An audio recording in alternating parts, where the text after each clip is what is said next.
So apparently back in 1990, the number of airline passengers was 466 million. Now the number of passengers traveling by airplane each year has increased since 1990 exponentially, all right? So it's increased exponentially. So in my head, this is what I'm seeing, right? It's going up like that. There's 1990. That's the picture I get when I read that. And then according to this model right here, all right, so we have a model. Let's write that model. So P of t is 466 times, actually, that's a times, 1.035 to the t, where t is the number of years that have passed since 1990. And P must be the passengers, number of passengers. So the number of passengers depends on time in this exponential way. And then what we want to know is, in what year was it predicted that 900 million would travel?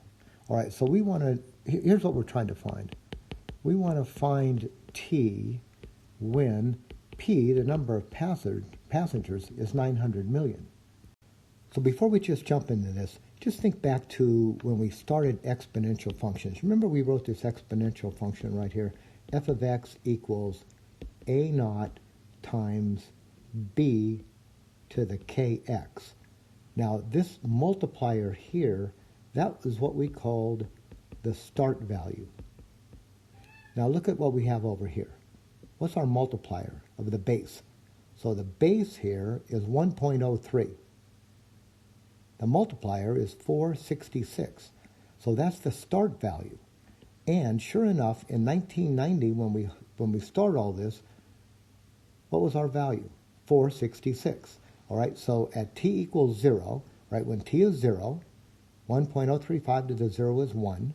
1 times 466 is 466. So at time 0, 1990, there was 466 million people flying. Now, it's increasing, you can see it right here, 3% a year. All right, but let's put our numbers in here. So what do we have now? Well, what is our P? Our P is going to be 900 equals 466 times that 1.035 to the t. Let's divide by this. So we'll get 900 divided by 466. And I'm going to do that at the very end and just let my calculator do it all at once.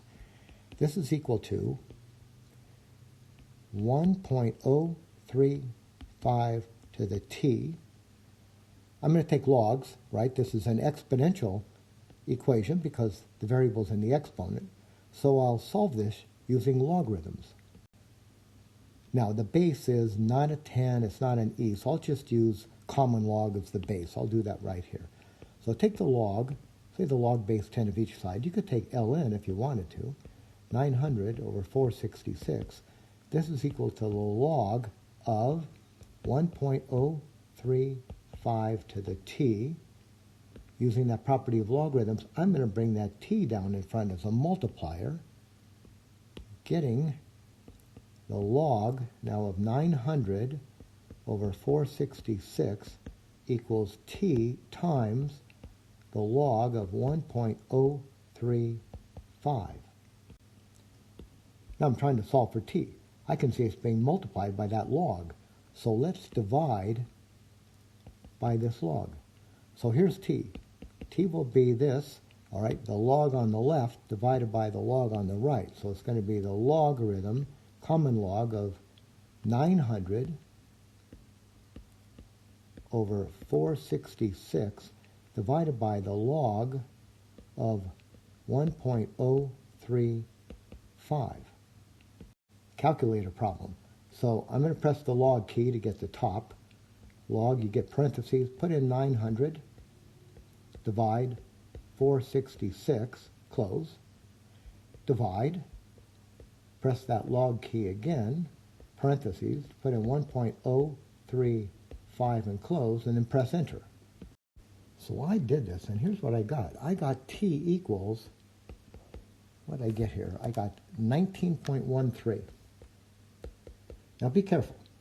This is not our answer. The answer is not t equals 19.13, and it's not 19.13 years. What's exactly the question? The question is, in what year? So everything starts here in 1990. So I'll do it up here on the right. So if it starts in 1990, and then you go out 19.31 years, in what year are we? We are at 0.319002, right? What year are we? 2009. All right, so the answer here would be what year? 2009.